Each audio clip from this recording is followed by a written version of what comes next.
ইসলাম যেমন সকলের জন্য নিরাপদ, ইসলামী আন্দোলন কিন্তু সবার জন্য নিরাপদ। যারা নিরাপদ নিয়ে জীবনযাপন করতে চান, বাংলাদেশ থেকে একটি দুর্নীতি দুঃশাসন মুক্ত একটি সুখী সমৃদ্ধ কল্যাণ রাষ্ট্র প্রতিষ্ঠা করতে চান, তাদেরকে আমাদের আহ্বান, আসুন আগামীতে ইসলামের আলোকে আমরা দেশটা চালাই। যারা ইসলামের আলোকে দেশ চালায় না, আল্লাহ বলেছেন অমান লাম ইয়াকুম বিমা আনজালাল্লাহু ফাউলাইকুমুল কাফিরুন। যারা আল্লাহর বিধানে রাষ্ট্র চালায় না তারা হলো কাফের। যারা আল্লাহর বিধানে রাষ্ট্র চালায় না, অমান লাম ইয়াকুম বিমা আনজালাল্লাহু ফাউলাইকুমুজ জালিমুন, তারা হলো জালেম। আর যারা আল্লাহর বিধানে রাষ্ট্র চালায় না তারা হলো ফাসিক। আমরা কি কাফেরের মধ্যে অন্তর্ভুক্ত হব? জালেমের মধ্যে হব? ফাসিকের মধ্যে হব না। আমরা মুসলমান, আল্লাহ বলছেন আল্লাহ আল্লাহুল খালকুল আমরু, সৃষ্টি করেছে বিশ্বব্রহ্মাণ্ড আমি, আইন চলবে আমার। কি বলেন ঠিক না? যারা প্রচলিত রাষ্ট্র শাসন করতে চায় তারা জালেম। আল্লাহ বলছেন ওলা তার কোনো ইলাল্লাযিনা জালামু ফাতামাসসাকুমুন নার, তোমরা জালেমদের সাথে মিশবে না, জালেমদের সহযোগিতা করবে না।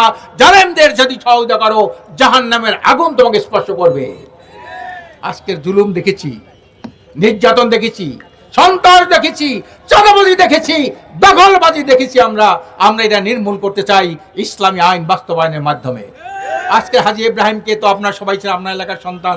এর বাবার সাথে আমার খুব সম্পর্ক।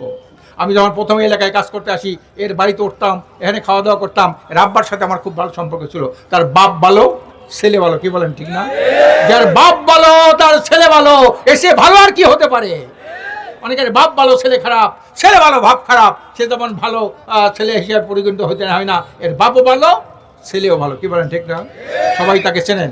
আমরা চাই তেঁতুল গাছ লাগিয়ে যেমন আম আশা করা যায় না, মাদার গাছ লাগিয়ে কাঁঠাল আশা করা যায় না। বারবার দুইতে বিশ্ব চ্যাম্পিয়ন যারা বানিয়েছে তাদেরকে ভোট দিয়ে দেশে শান্তি কল্যাণ আশা করা যায় না। এই জন্য আমি আপনাদেরকে অনুরোধ করব, আপনারা আসেন। আল্লাহ বলছে তুমি তোমার ভাগ্যের পরিবর্তন করো, আমিও তোমার ভাগ্যের পরিবর্তন ঘটাবো না।